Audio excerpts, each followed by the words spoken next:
Du 4 au 12 mai 2002 a eu lieu à Paris le Salon des artistes décorateurs, rendez-vous européen des créateurs de design de tout style. À l'École nationale supérieure de création industrielle et en partenariat avec EDF, ce sont des luminaires nomades que l'on a décidé d'exposer.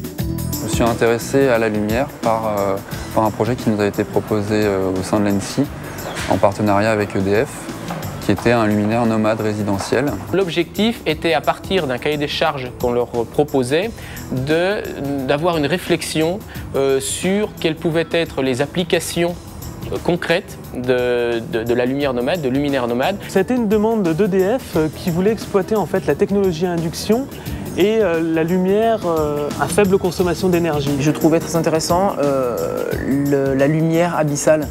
Souvent, tous ces rayonnements qui se passent à l'intérieur de l'eau.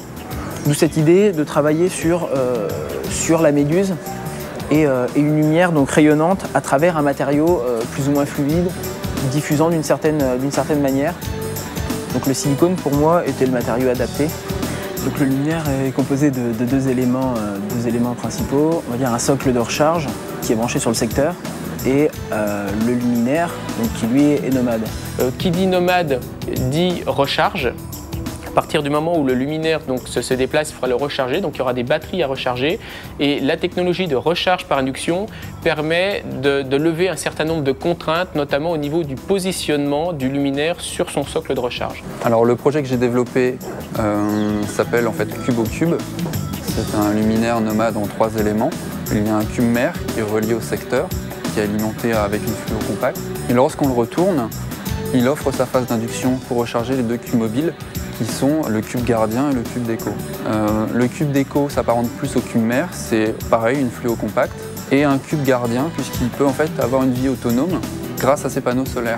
Par conséquent, on peut par exemple l'utiliser comme une veilleuse pour ses enfants. On voudrait revenir un petit peu sur les valeurs de l'éclairage, tout ce que ça peut apporter, et notamment l'accompagnement au plus près des activités humaines. J'ai travaillé sur le côté emblématique du luminaire nomade. Donc emblématique, en fait, c'est le bougeoir, la bougie. J'ai essayé d'exploiter cette technologie qu'on nous avait donnée, donc l'induction et le tube fluo, donc à travers un objet qui ne craint plus les chocs ni les projections d'eau, qui surélève donc le niveau lumineux d'une pièce. Donc il se compose de 2 parties, l'élément lumineux et le socle de recharge.